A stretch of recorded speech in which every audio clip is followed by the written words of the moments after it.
Hello student, welcome to my YouTube channel Aryan education foundation. हम आपको पढ़ा रहे हैं वैद्युत फ्लक्स तथा गॉस के प्रमेय, जिसमें हम पढ़ चुके थे गॉस के प्रमेय के अनुप्रयोग कुछ पढ़ चुके थे, यानी किसी अचालक प्लेट के कारण निकट वैद्युत क्षेत्र की तीव्रता, अनंत लंबाई की कोई तार हो तो उसके निकट वैद्युत क्षेत्र की तीव्रता, और दो समांतर प्लेट हो विभिन्न प्रकार से आवेश यानी प्लस और माइनस, तो उनके बीच और बाहर पढ़ चुके थे। आज आइए हम आगे पढ़ते हैं गोलीय कोष के कारण। ये लास्ट टॉपिक है इस लेसन का, और न्यूमेरिकल्स भी है, वो भी लास्ट है।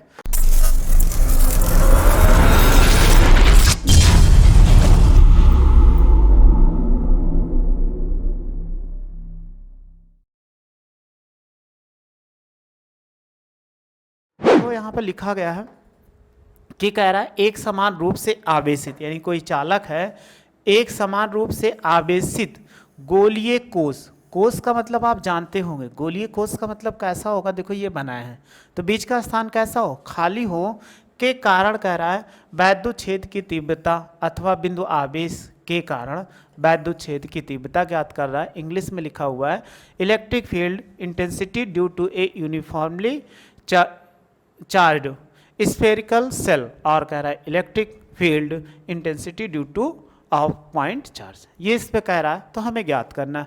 तो इसको कैसे ज्ञात करते हैं आइए समझते हैं। तो कोई गोलीय कोष कह रहा है, तो मान लिया गया यहाँ पर एक गोलीय कोष बनाया, तो हमने 3 गोलीय कोष बनाया है। कारण क्या है कि इसके बाहर, पहले इसको हम समझा देते हैं यहाँ पर। तो ये देखो क्या है, एक जो सफ़ेद वाला भाग है ये हमारा रियल गोला है। अगर सफ़ेद वाले की बात करें तो सफ़ेद वाला गोला जो है, अच्छा हम फिर से बना देते हैं।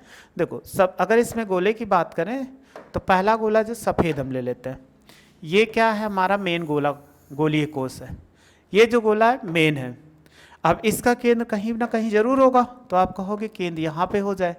अब केंद्र से मान ले इसकी त्रिज्या कहाँ, यहाँ से लेकर ये कैपिटल आर इसकी त्रिज्या हो जाए, यानी इसकी त्रिज्या क्या है, और आर हो गए और कैपिटल आर माना गया। और इसके चारों ओर प्लस क्यू आवेश है, इसके चारों ओर कैसे वितरित है, एक समान रूप से, यानी इसके पृष्ठ पर एक समान रूप से क्या है, ये वितरित है। जब एक समान रूप से वितरित है तो देखो ये कोई गोलीय कोष था जिस पर आवेश एक समान रूप से वितरित था। तो अगर हमने बताया था कि गॉस के प्रमेय के हमेशा गॉसियन पृष्ठ मानते हैं, क्योंकि आवेश को परिबद्ध करेंगे। जब तक आवेश को परिबद्ध नहीं करेंगे तब तक क्या होगा, इसको हम नहीं ज्ञात कर सकते। तो आवेश को परिबद्ध करने के लिए एक सरफेस हम और खींचते हैं। अब एक सरफेस और खींचेंगे तो देखो ये कैसा हो जाएगा, सपोज कर लीजिए, चलिए ऐसे खींच देते हैं। ये जब सरफेस खींचेंगे तो यहाँ पर ऐसे कोई सरफेस होगा, ये आवेश को क्या कर दिया, परिबद्ध कर दिया। परिबद्ध करने का मतलब आवेश को ये क्या कर दिया, बंद कर दिया।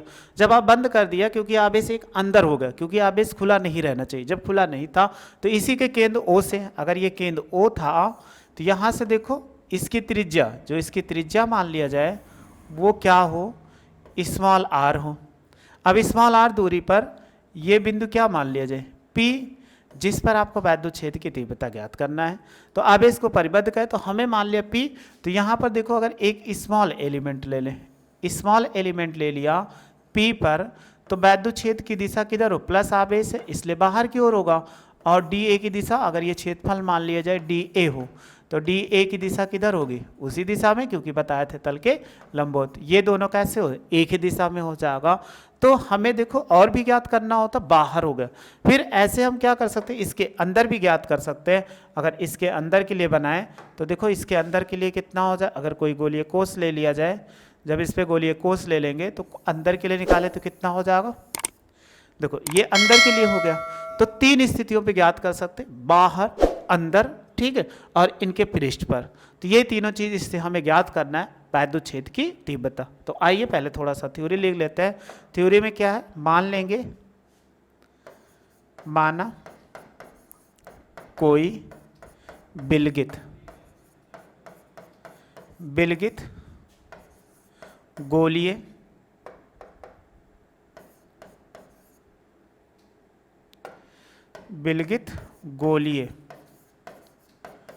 कोष है, कोष है जिसकी त्रिज्या कितनी है, जिसकी त्रिज्या बोलो कितनी है, कैपिटल आर है, कैपिटल आर है। तो इसके विभिन्न बिंदुओं पर हमें क्या करना है, वैद्युत क्षेत्र की तीव्रता ज्ञात करनी। तो इसकी 3 स्थितियां, यानी इसके 3 बिंदु पर या 3 स्थिति लिखो, बिंदु से लिखना अच्छा होगा स्थिति, तो हम ऐसे लिख सकते हैं इसके 3 स्थिति में वैद्युत क्षेत्र की तीव्रता ज्ञात कर सकते हैं। वैद्युत क्षेत्र की तीव्रता ज्ञात कर सकते हैं या कर सकते हैं।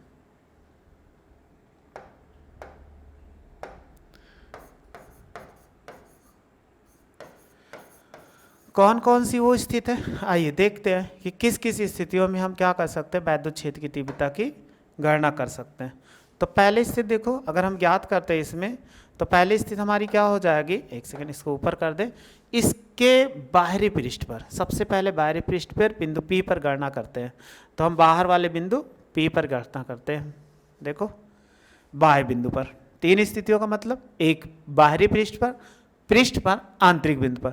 तो सबसे पहले हम आपसे कह रहे हैं एक पॉइंट इसमें हो जाएगा बाह्य बिंदु पर, बाह्य बिंदु पर हमें क्या ज्ञात करना, बाह्य बिंदु पर वैद्युत क्षेत्र की तीव्रता ज्ञात करना है। बाह्य बिंदु का यानी P पर ज्ञात करना है। अब इसी पर वैद्युत क्षेत्र की तीव्रता ज्ञात करनी है, तो इसके लिए क्या करते हैं, देखो हमने फिगर आपको दिखाया है। सबसे पहले देखो ये अवयव P है, तो देखो क्षेत्रफल अवयव DA से गुजरने वाला वैद्युत फ्लक्स निकालो। तो देखो DA से निकलने वाला DA अगर निकालते हैं, DA से गुजरने वाला, या ऐसा लिख देते हैं क्षेत्रफल अवयव DA से गुजरने वाला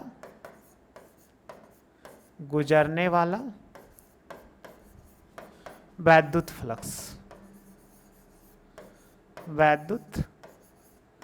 फ्लक्स। अगर DA से गुजरने वाला वैद्युत फ्लक्स निकालते हैं तो बताइए कितना निकलेगा। जब इसमें निकालेंगे तो ये भी तो स्मॉल में निकलेगा, d फाई E और E वेक्टर और DA vector dot DA vector होगा। जब DA इनके बीच का देखो कोण कितना था, 0 डिग्री ना। 0 डिग्री किस लिए था, क्योंकि ये दोनों कैसे एक दूसरे के समांतर दिशा, एक ही दिशा में दोनों हैं, इसलिए इनके बीच का कोण कितना होगा, 0 डिग्री हो जाएगा। जब 0 डिग्री ले लेंगे तो देखो कितना हो जाएगा, 0 डिग्री लेने पर हम लिख सकते हैं इसी को EDA और cos कितना हो जाएगा 0 डिग्री। cos 0 डिग्री का मान 1 होता है, इसलिए EDA गुणे कितना 1 बराबर कितना आ गया EDA, कितना आ गया।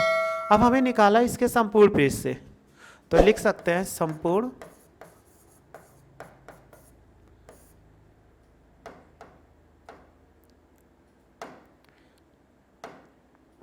ये हो जाएगा संपूर्ण गौसियन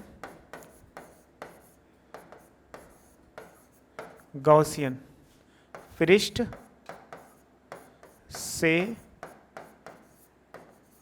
गुजरने वाला वैद्युत फ्लक्स।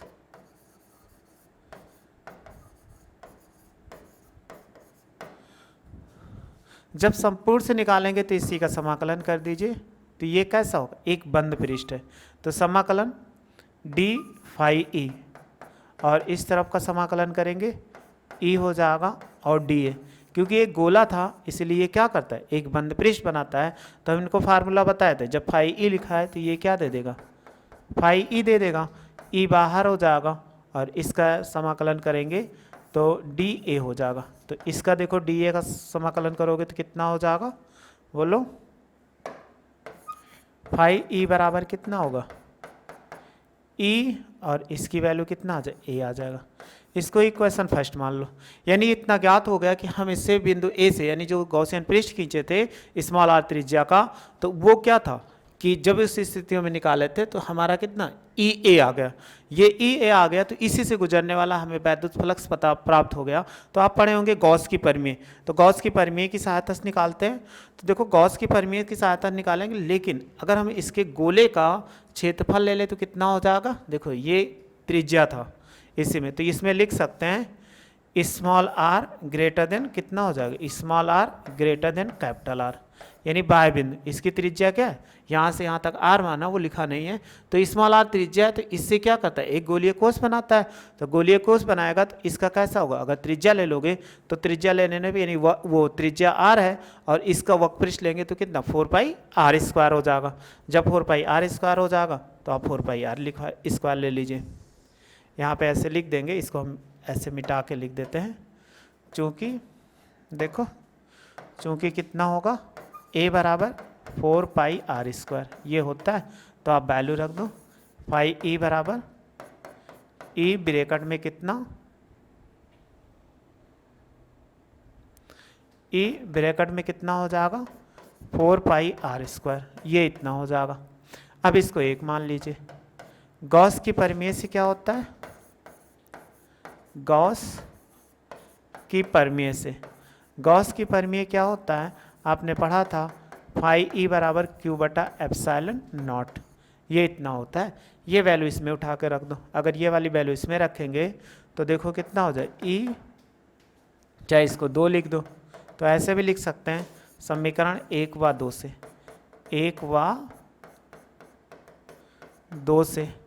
अगर 2 से लिखेंगे तो देखो ई और ब्रैकेट में कितना हो जाएगा 4πr² और बराबर कितना होगा, जब इसमें लिखोगे तो Q/ε0।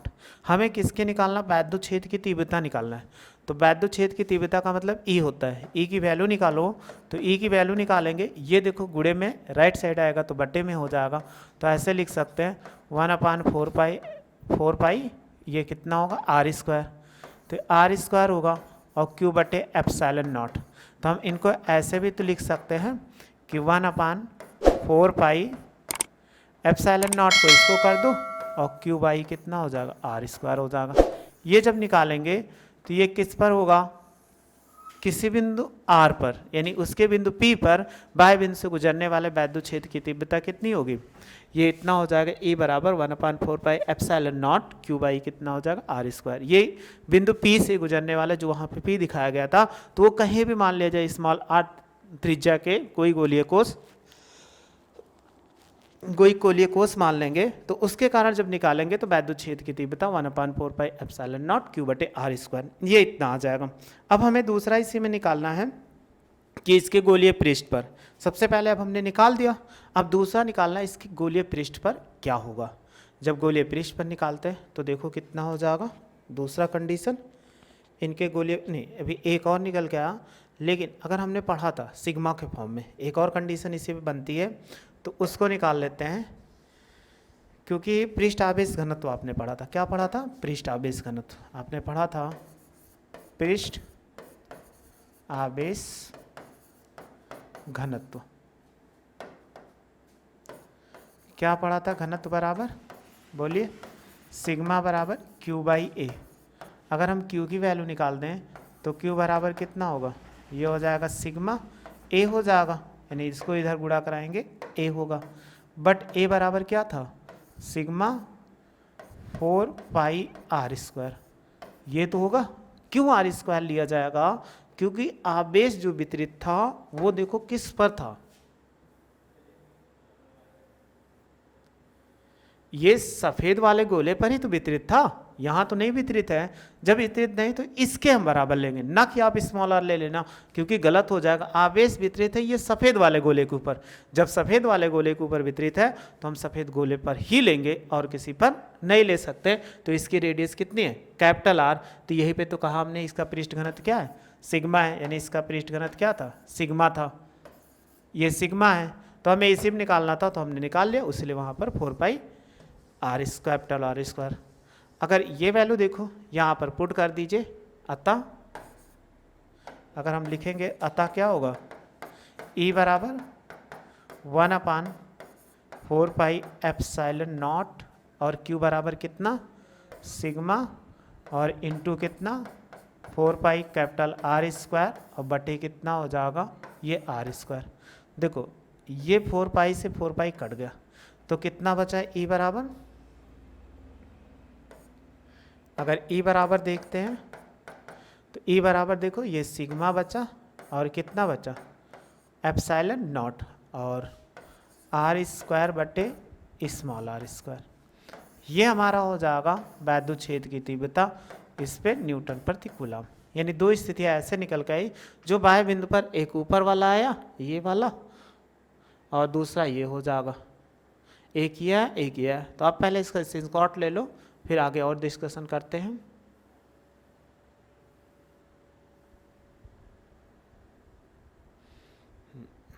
इतने का ले लिए।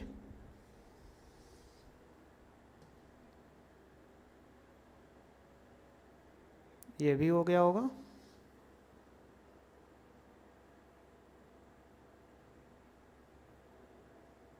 ये भी आप ले लिए होंगे।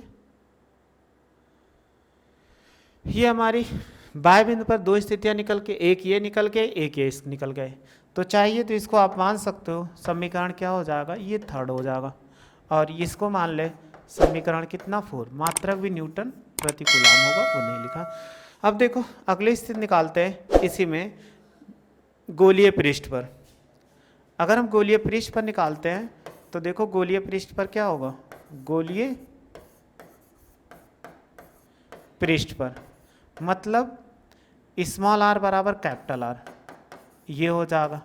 यही चीज़ क्या कर दीजिए, जो समीकरण आपको दिया गया उस समीकरण में इसी को वैल्यू को आप क्या कर दीजिए, पुट कर दीजिए। जब पुट करेंगे तो कितना हो जाएगा, यानी इस समीकरण स्मॉल आर बराबर कैपिटल आर, समीकरण किस में रखिए 3 व 4 में रखने पर, 4 में रखने पर।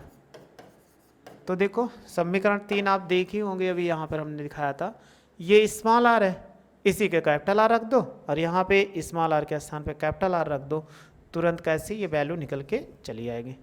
जब रखेंगे तो देखो E बराबर कितना होगा 1/4 पाई एप्सिलॉन नॉट और ये हो जाएगा Q बटे कैपिटल आर स्क्वायर, यानी ये होगा इसके गोलीय पृष्ठ पर न्यूटन प्रति कूलम। दूसरा देखो E बराबर, इस स्थिति में रखेंगे यहाँ पे स्मॉल, तो सिग्मा बटे epsilon not capital R square और आर के स्थान पे कैपिटल आर रखो, तो ये कितना आर स्क्वायर, ये दोनों कट गया तो हमारे पास कितना बचा, E बराबर सिग्मा बाई एप्सिलॉन नॉट, ये बच जाएगा यहाँ पर। यानी इससे हम लिख सकते हैं न्यूटन प्रति कूलम। दो स्थितियां निकालना था गोलीय पृष्ठ पर, तो गोलीय पृष्ठ के कारण वैद्युत क्षेत्र की तीव्रता इतनी आ जाएगी। अब निकालते हैं गोलीय पृष्ठ के अंदर। जब गोलीय पृष्ठ के अंदर निकालेंगे तो उसके पहले हेडिंग लिख लेते हैं, फिर आगे बढ़ते हैं। इसका स्क्रीनशॉट आप ले लिए होंगे, ना लिए हो तो ले लो, हाँ आप ले लिए होंगे। फिर देखो कि इस पर अगर हम निकालते गोले के भीतर, यानी गोले के आंतरिक, ऐसे लिख देते आंतरिक बिंदु पर, आंतरिक बिंदु पर, आंतरिक बिंदु पर निकालेंगे तो कितना होगा, ये small R less than capital R, यानी ये बता रहा है कि जो बिंदु होगा उसके अंदर निकालेंगे। जब उसके अंदर निकालोगे तो पहले आप एक बार देखो,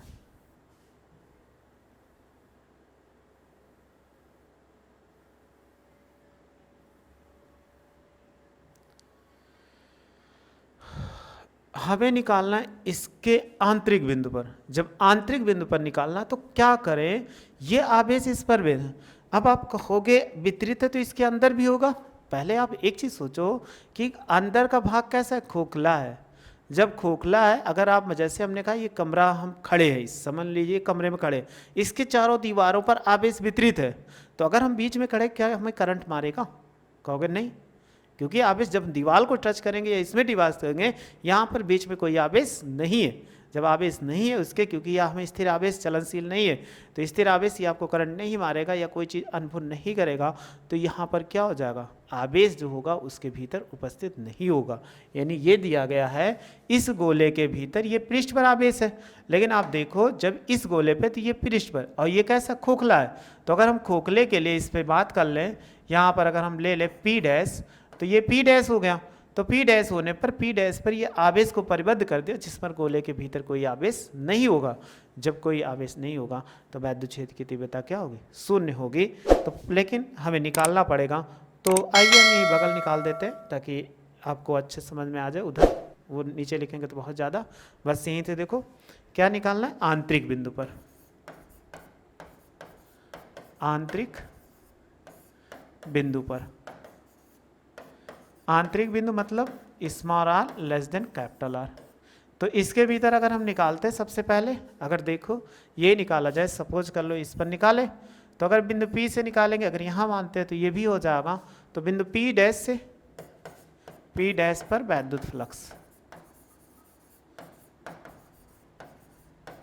वैद्युत फ्लक्स निकालेंगे तो देखो फाई E बराबर कितना होगा, integration A vector dot D A vector, जैसे पीछे निकाले थे इसका इंटीग्रेशन कर दीजिए। जब यहाँ पर करेंगे तो कितना हो जाएगा, इंटीग्रेशन ई डी ए और कॉस कितना 0 डिग्री। अब कॉस 0 डिग्री की वैल्यू कितना होता है, ई और डी ए, और इसकी वैल्यू कितना 1। अगर ई को आगे ले लें तो ये देखो कितना हो जाएगा, इंटीग्रेशन डी ए। तो अभी आपको मालूम है कि ये क्या है, कोई गोलीय कोष है, तो डी ए और बराबर क्या दे दे, ए बराबर कितना होगा 4 पाई आर स्क्वायर। तो हम ऐसे लिख सकते हैं ए इंटू 4 पाई आर स्क्वायर, ये हो जाएगा फाई ई बराबर। अब गॉस की परमीय लगाइए, जब गॉस की परमीय लगाओगे तो क्या हो जाएगा, देखो गॉस की परमीय से, गॉस की परमीय से, परमीय से फाई ई बराबर क्या होगा, क्यू बटा एप्सिलॉन नॉट। लेकिन हमने कहा आवेश के भीतर कोई, मतलब गोले के भीतर कोई आवेश ही नहीं होगा, तो आवेश ही नहीं होगा तो फाई ई बराबर कितना 0, क्योंकि क्या होगा क्यू बराबर 0 हो जाएगा। जब ये क्यू बराबर 0 दे देगा, अगर इसमें वैल्यू रख लोगे तो फाई ई बराबर 0, यानी हम लिख सकते हैं फाई ई बराबर 0, इसकी वैल्यू इसमें पुट कर दो। जब आप वैल्यू पुट करोगे तो ये कितना हो जाएगा, ए इंटू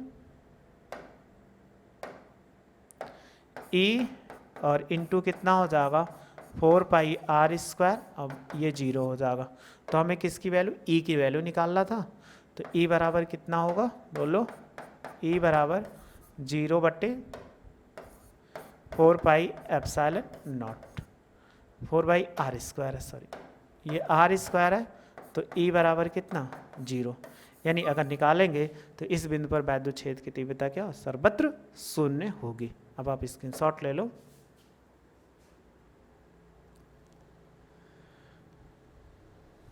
इतना हो गया होगा, फिर आप देखो इतना हो जाएगा। अब अगला हमें पढ़ना है, इसी में हेडिंग देखते हैं पहले, ये आप ले लिए होंगे। फिर अगली हेडिंग है, लिखा है गॉस के नियम से कूलाम के नियम का, यानी गॉस का नियम है उसकी सहायता से हमें कूलाम के नियम का निगमन। कूलाम के नियम का मतलब है F बराबर 1/4 pi epsilon naught Q1 Q2 by R square. ये हमारा पढ़े थे, तो बहुत ज़्यादा हमें परेशान नहीं होना है, बस देखो यहीं से हम समझा देते हैं, क्योंकि ये आप समझ चुके होंगे।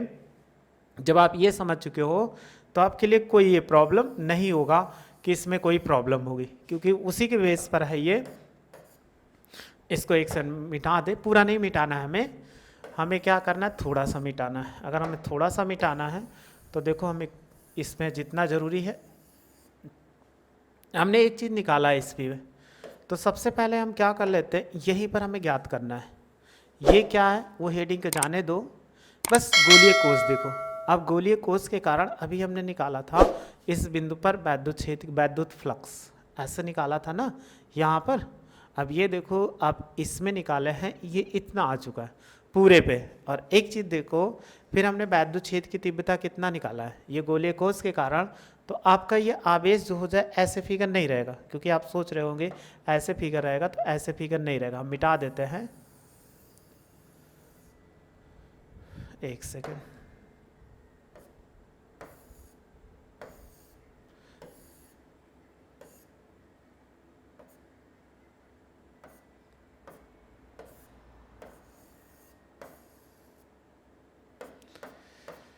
देखो इसी फिगर पे बना देते, ताकि इसलिए इसी फिगर को ले रहे ताकि आप पीछे से जो आपने पढ़ा था वो बहुत अच्छे से समझ सको कि आपको कैसे इसमें निकाला जाएगा। ये वाला गोला गायब हो गया था, ये है। अब इसी पे जो दिया गया उसी पे हमें निकालना है कि वैद्युत छेद की तीव्रता क्या होगी। इसी पर हमें इसकी गणना करना है कि वैद्युत छेद की तीव्रता की गणना करना है। तो सबसे पहले हमें वैद्युत छेद की तीव्रता की गणना कर, यानी ये आवेश था ऐसे वितरित था, इससे भी हमें कोई मतलब नहीं है, यानी यहाँ पर जो लिखा गया है इससे कोई मतलब नहीं है कि इससे हमें कोई मतलब है, इसलिए हम मिटा देते हैं, ना हेडिंग से मतलब है। बिंदु P पर ज्ञात करना है, ये भी आपसे कोई मतलब नहीं है कि यहाँ पर इससे कोई मतलब है। क्यों इसलिए बता रहे हैं, क्योंकि आपको पूरा ना तैयार करना पड़े, एक से ही आप क्या कर लो, यानी ये फिगर बनेगा। जब ये फिगर बनेगा तो आप इसके नीचे देखो हमने लिखा है क्षेत्रफल अवयव DA से गुजरने वाला वैद्युत फ्लक्स, तो निकाल दिया कितना, EDA निकल गया। अब ये पूरा करने के बाद देखो कितना आ गया, ये जैसे था वैसे ही करेंगे, कोई प्रॉब्लम नहीं, आप इतने तक तो कर ही सकते हो क्योंकि हमने एक बार पीछे समझाया है। अगर आपको कोई प्रॉब्लम होगी तो आप देख सकते हो। तो देखो E बराबर कितना आ गया, यहाँ पर निकाले थे, E बराबर देखो इतना आ गया था, कितना, यहाँ तक। तो यहाँ तक सेम रहेगा, इसमें आपको कुछ नहीं करना है कि कुछ करना है, समझ में कि यहाँ तक कुछ करना है, इसी के आगे थोड़ा सा करना है। तो जब थोड़ा सा करना है तो आइए हम देखते हैं कि हमें क्या करें कि हमारा आंसर कूलाम के नियम के अनुसार बन जाए। जब कूलाम का नियम बनाना है तो कूलाम का नियम बनाने में हमें कोई कठिनाई नहीं होगी कि कूलाम के नियम में कैसे इसको अप्लाई करें।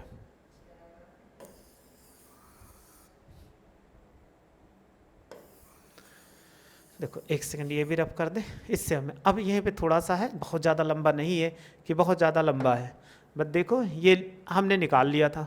अगर हम एक चीज़ मान लें, क्या मान लें कि यहाँ पर यानी बिंदु P जो है, देखो बिंदु P है, इसी पर एक परीक्षण आवेश Q हो, तो बिंदु P पर वैद्युत छेद की तीव्रता कितनी आई, E बराबर 1/4πε0, और ये हो जाएगा Q/r²। इतना आ चुका है क्योंकि ये सेम था, जब ये सेम था तो हमारे लिए कोई ऐसी प्रॉब्लम नहीं है। यहाँ पर सेम ऐसे जैसे निकाले थे वैसे ही निकालते हैं, इसलिए कोई इसमें प्रॉब्लम नहीं।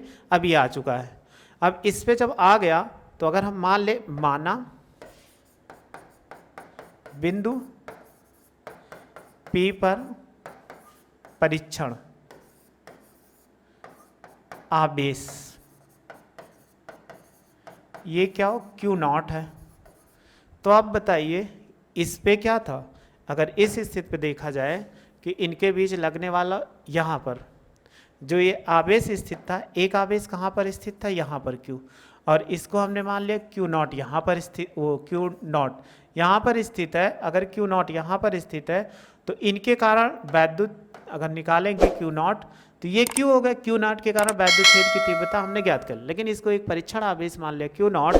जब Q0 निकाला तो देखो अगर इस पे Q0 पर लगने वाला बल कितना हो जाएगा, Q0 है, तब